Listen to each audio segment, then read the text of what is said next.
Welcome into another edition of the WCPO High School Insider podcast. I'm your host, Mike Dyer. We're talking the third week of the Ohio High School football playoffs. Later on, we're going to break down the Division I, Region 4 regional semifinal matchups this week. This High School Insider podcast is presented by our local Greater Cincinnati and Northern Kentucky Chick-fil-A restaurants. Fall is sweeter with a chocolate fudge brownie or mocha cream cold brew. Get yours today. But first, some discussion about Division II, Region 8, and specifically the Turpin football team. I'm pleased to be joined by Turpin head football coach Kent McCullough, along with a couple of his players, junior quarterback Will Shulock and senior linebacker Will Guy. The Spartans defeated Withrow 23-6 in Division II, Region 8 first-round game last week, and the Spartans, a number 5 seed in Region 8, play at number 4 seed Kings in a big matchup, 7 p.m. this Friday night. And Coach, thanks for taking a few minutes and talk about a little bit about that first round win, first of all, over Withrow last week, and what you were most impressed with the Spartans' effort. Well, I appreciate you having us. And it was definitely, this time of year with playoff games, you're going to get everyone's very best effort. And Withrow had a great game plan, and they pushed us, which was good. We needed a good game like that. The adversity that we had to handle and how we responded. And that's what you got to do in the playoffs. So I was really happy with the way we executed in the second half, and were able to, whenever we had a chance to get them, we had them on the ropes, we put them away. And so that was the good things I saw from Friday night. There's definitely still some corrections to be made and everything, which is what we're going to do in our preparation for Kings, but definitely a great home playoff win, great atmosphere. And it felt like a good playoff win because got a little chilly, which was good. And it's this time of year when you're playing in cold weather, that means things are good. So it was exciting for the seniors, potentially their last home game and everything. So we were excited to take them out, send them out the right way. I know everybody's had to adjust on the fly, as it were, in one way or another, even if you haven't been directly impacted by the COVID-19 pandemic. But Withrow, obviously their first game in the postseason was canceled. So, I mean, how did that alter or influence your preparation, not having film on them from the first round game? It didn't. I think it gave probably an extra week of preparation to look at us, and I think that's the part where, even though we weren't playing, it probably because they definitely had some really nice, they had a great scheme, a great game plan, and they were executing it very well. So it kind of, for us and everything, we might have not been able to see them in film, but we kind of an idea of what they were going to do offensively and a little bit defensively, but they did a great job in preparation, and they definitely pushed us, which was good. 352 yards of offense for Turpin last week, and senior running back Caden Naughton rushed for a season high 178 yards and 2 touchdowns. But let's bring in a couple of your players here. First, junior quarterback Will Shulock. And we're going to get him going here. Hey, Will, how are you? Good. How are you? Doing well, thanks. Just talking to Coach a little bit about last week's win, first of all, before we get into this week. But tell me about what went well for the Spartans during your win over Withrow. Yeah, our run game was doing very well. Our pass game was a little sketchy at the beginning of the game. We picked up on it throughout the game, but our running game really stood up, has been better the past few weeks, and yeah. Great. Tell me a little bit about the season for you and your teammates. I mean, you guys playing really well, 5-1, obviously. What's been the key to your success? Yeah, we've been very successful. I feel like we're all on the same page. We have a good scheme. Our coach is putting everything good together. And yeah, we've just been playing with each other for a couple of years, maybe freshman JV, but we all have that nice connection and just working out. You've thrown for over 1,300 yards this season. What's been the key for you? How have you improved from a year ago? Just a lot of training, good coaches. Just good summer. Throughout the whole couple of years, I've just getting better and better every year. So this year's been my breakout, and yeah, helps. Been a lot of. I'm sorry. Go ahead, Will. It helps that we have very, very good receivers. So yeah. Gotcha. Tell me a little bit about that receiving core, and then obviously having Caden run the ball. I mean, tell me about that offense. Yeah, I mean, we have Logan Hurley, we have Max Gundrum, just big, easy targets. They're easy to get open. And Caden, he's just an animal. He can do whatever on the field. He's just an athlete, so he can make plays. Mm-hmm.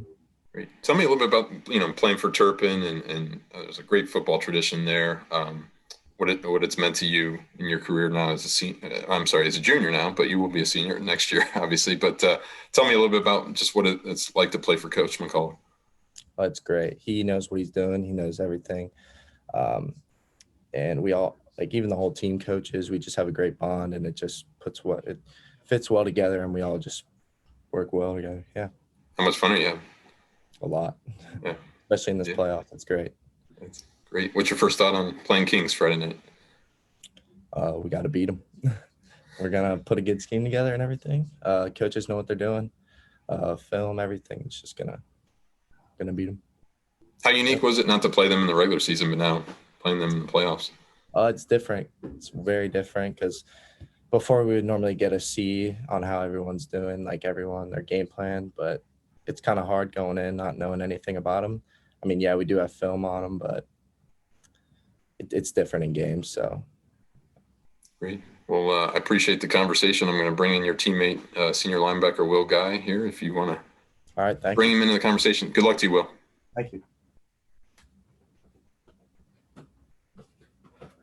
Hey, Will, how are you? Good. How are you?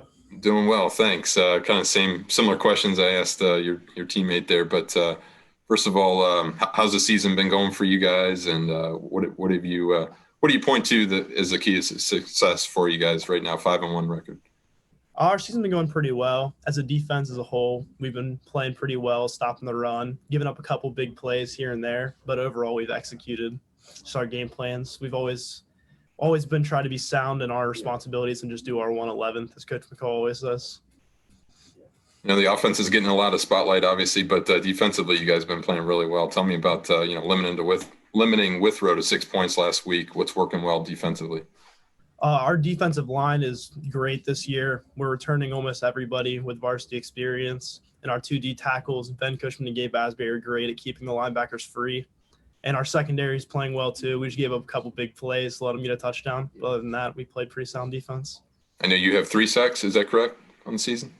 Do you have more than that? I think I have 4 or 5. We'll give you 5. The ECC site said 3, so we'll give you 5. What have you done to improve just from a year ago? How have you strengthened your game there at the linebacker position?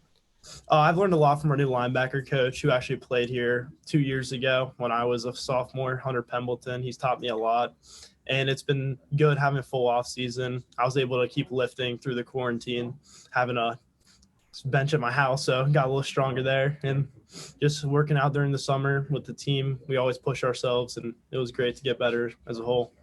Asked a lot of players and coaches in every sport about how this whole thing has been working, but tell me about maybe, working out at home in the summer and just what your thoughts were heading into the season. Now here you are, mid-October, being able to play in the playoffs. I mean, what's this like? I'm just excited to be able to play. I wasn't sure if we were going to even be able to have our senior year, but it's great that we've had the opportunity to play, and to play as well as we have has been great. Are you looking to play at the next level? Not really. I haven't really gotten any big offers I would really want to take, so no. Gotcha. What's Turpin football meant to you now being a senior? Can you reflect on that a little bit? It's meant a lot to me. I've put a lot of time and effort. I love being a part of this team, and this team's been just a great part of my life, and I was excited to come work every day. Great. Appreciate it, Will. Best of luck to you on Friday night. Well, let's get into Kings a little bit Friday night. Obviously, you didn't play him in the regular season, but how unique is that, first of all, to not play them in the regular season, but have a chance to play them in the playoffs here? It's different, but it's something where, we knew from going in this year they were going to be a very, very, very good football team with all the players they had back. They were good last year, and they were a lot of juniors that were last year. So we knew this group was going to be a talented group, especially with Stiltsky at tailback and everything. He's a special kid. And they definitely had some issues at the beginning of the year where they didn't play Winton Woods because of the COVID situation. So it'd be nice to see them against them. But then they had a nice little streak going of putting up a lot of points, and they've been kind of cruising right along. And so, we've had the opportunity to play Winton Woods, which definitely was a battle. And then, we haven't played Anderson. So it's kind of like you said, it's a weird thing of not playing Kings, but some of the way the schedule's fallen this year, you really like to have those common denominators of who's played who, and you just don't have those. So it's hard to judge where they're at and what they're doing. We know they're good. We know they're explosive. They can do a lot of great things. And they definitely have walked in every single game and got up on people pretty early. And so we want to get into we know going into that game, we always say we need to be able to run the ball and be able to stop the run. And that's imperative in this game. We got to be able to keep their offense off the field by making them throw the ball, because if we let Stiltsky get loose, it's going to be a long night for us. But that's the thing about it is I've been very happy with the way our defense has played all year. Even in the game versus Winton Woods, we gave them the ball 4 times inside our own 30-yard line, and that's not good football. And so that's the stuff we can't turn the ball over, and we can't do things that's going to put us behind the sticks. But we also know the challenge of Kings and what they're going to bring, and we're going to get ready for it this week and see what we can do on Friday night. Great. What do you like most about the way you guys are playing on both sides of the ball? I mean, just start offensively with how that's going. Yeah, I think the thing is it hasn't. What's been interesting is we haven't really played our best football yet offensively, and that's the scary part about it. Is we have the potential of putting a lot of points up, and sometimes what hurt us on Friday night was we would drive down the field and then we'd get a penalty, and we get behind the sticks, and now it's 1st and 25, or a 3rd and 19. There's not too many calls on the play sheet for that one. So we, with 400 some yards of offense and only 21 points, we shot ourselves in the foot on that. So playing that clean game is what we're shooting for, and being able to do that. And the scary thing is when you said Caden had 100 some yards rushing, it felt like he had 50, because it's like there are so many things that we could have done better to put more points on the board. So that's the thing is we kind of stubs ourselves in the toe a little bit on that regard. So we didn't clean that up offensively, but we're still moving the ball and we're still putting points up. So, I know that's the stuff that it's all in our control. And that's the part where we can get better at that. Defensively, like I said, I like the way we've been playing all year. It's going to come down to us tackling well, because that's what they're doing running the ball is impressive, and they're just running over people with a big offensive line, multiple running backs besides Stiltsky doing things. We're going to have our hands full, and it's going to come down, in my opinion, us being able to tackle well and get off the field and be able to get the ball back to the offense. Give me a sense of just the playoffs in general. We've had conversations spring, summer, and the uniqueness of this season. Tell me about how proud of you, I guess, first of all, how proud you are of your team, your program, and what you guys have been able to do, and maybe just an overall broader perspective on the playoff system in general. Oh, it's definitely it's like we've talked multiple times in the spring and summer about this whole situation. It's exciting. It's exciting to be playing football when we didn't know if we were going to be playing it at all. And so that's the first thing. The second thing is I really like how our kids, when we got the green light to play, they jumped right in and they've got fully committed. We were behind by a good 9-10 weeks with our conditioning and our lifting. And these kids were every day in the summer during the months of June and July, getting ready for the season. And even with leading up to 8 days before our first game and not sure what we were going to do, I'm really proud of how focused this group has been and how they've been able to stay the course when there's been such unknown out there. And so it's been an up and down with not knowing. And once we got a chance to start playing football, the kids have been locked in and playing pretty well. And that's the part that's been exciting and a fun group. They're just, it's a great group of kids. This group of kids is senior class and everything. Now this is my 4th year with them. So I got to see all these kids as freshmen. So, being able to see these seniors play this year is exciting for me because I didn't want that taken away from them. So it's the group's been working hard, leading well, and, going out every single Friday night and putting their best foot forward. So it's been a fun group. And along the line of the playoff system, I still love the play you got to win to get in. And as much as it's kind of different this year with having everybody getting in and kind of the uniqueness of it, I still like the fact of the power rankings. I still like the fact of playing meaningful games and getting into the top 8 now, because before it was expanding to 12. So I think that's going to be it for next year. What the plan of attack still might be. I hope that's because there was a lot of work done by the state association and the state coaches association to expand it to 12, and then everything hit with the pandemic. And then now it's like with everyone kind of like, well, it's kind of nice that everybody gets in. Well, next year, hopefully we stick to the 12 because I still want to have meaningful regular season games. I think that's important because every Friday night's a special night in the state of Ohio. And it's nice that these kids are playing in big games that have a lot of points to them. So that's kind of hoping it stays the course on that. Before I let you go, Coach, maybe talk about the 2 guys to your right there. both Wills and what they've meant to the program this year. Well, both of them, they have had a definitely different paths to getting where they're at right now. It's Will Guy, who as a sophomore was flying around getting after it, and then had a freak knee injury during camp, and that shut him down during his sophomore year. And then last year came back. I don't know if he was completely 100%. He would tell me he was, but I guarantee he wasn't running at the same speed that he's running at now. And the way he's been able to overcome the injuries and the way he stepped in has done a great job. Leading production guy on our defense has been fantastic this year. Jumping into that role, that leadership role of defense, and studying and watching the film and getting out on the field and being like a coach on the field has been tremendous for us. And so he's done a great job in that regards. With Will Shulock and everything, when the season got done last year, we sat down with all the quarterbacks competing. We said it's going to be a competition from day one. And he jumped into that leadership role in the weight room, getting on with his diet and the weight room and everything, watching film, getting ready for the season, getting extra throwing in with kids, whatever it might have been. And you could tell in camp that he was definitely the guy that was going to be leading our team. And so he's hopped in and from the jump and everything, had some growing pains that you're going to have with the quarterback position. But just like we were talking after the game on Saturday night, I was from Friday night talking Saturday morning, there's some stuff he'll still learn it. It's a 3rd and 19, just get us to a 4th and 8 and we're going to go for it. Don't think you need to take a shot and everything. And, but the thing about him that's been nice is the guys who's the skill positions that are around him, he does not need to feel like he needs to make that big play every single time. People like Caden, people like Logan Hurley, Max Gundrum, Jack Feltman, who's come out of the woodwork and everything, has done a nice job catching some touchdowns. That's when you understand the quarterback position where you can throw the ball and let people do their thing. That's where being more of a distributor, then you be labeled as a playmaker, as you want to be called. But really, you're just getting the ball to the people who are making plays, and that's what you're supposed to do. So it's both have done a tremendous job, and we wouldn't be here we're at if it wasn't for those two. Good stuff. Junior quarterback Will Shulock, senior linebacker Will Guy, and Turpin head football coach Kent McCullough. Appreciate your guys' time this morning, and best of luck to you on Friday night. Appreciate it, Mike. Have a good one, man. Take care. Thank you, guys.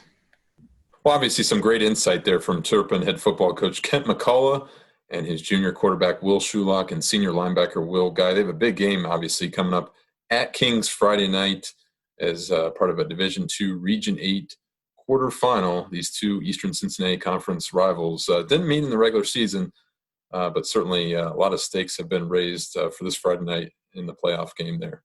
I want to remind everybody this High School Insider podcast is presented by our local Greater Cincinnati and Northern Kentucky Chick-fil-A restaurants, where the winning play is always chicken.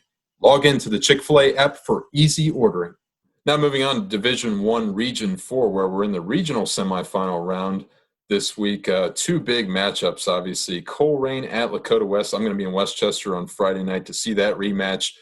As you might recall, the Firebirds defeated the Cardinals 10-0 August 28th in the season opener there to snap Colerain's long GMC winning streak. But a lot at stake in that game. And then obviously St. Xavier taking on Elder in the other Division I Region 4 semifinal. I caught up with St. Xavier coach Steve Specht after the Bombers' big 45-14 win over Moeller Crusaders Friday night in the regional quarterfinal. Brogan's a very talented young man. I think our offensive line does a great job in pass pro. I think Andrew Coverdale and our offensive staff do a great job with the scheme. The receivers run solid routes, and it's a team thing. It's a collective from the coaches down to the players. I think we're clicking. We're really playing well offensively. We're playing well defensively. Like I said, we got to clean some things up on special teams, but this is a collective team effort. And I'm real proud of the kids. They've done a great job through this COVID, and they've gotten better every week. We ask them for their personal best, and that's all we care about is if they can give us that, we'll be okay. Well, I spoke with multiple St. X players on Friday night. They all had kind of the similar message where they said they want to just stay the course. Been a challenging season. It's been for every team, really, but I was able to catch up with senior linebacker Matthew Devine after Friday night's game, and he talked about what Coach Specht has been emphasizing throughout this season and staying the course and staying focused in between the lines each and every Friday night. Our whole season has been kind of just take it 1 week at a time and be our individual best, as Coach Speck always says. So we don't really focus on the opponent. We care about us as a team. Our focus is us and how we can get better every day, individually and as a unit, in every position group. So we're just trying to push each other on offense, defense, and practice, and just overall just get better as a team. Well, as you can tell there, St. Xavier has had a fantastic season. Only 2 losses came to Indiana opponents.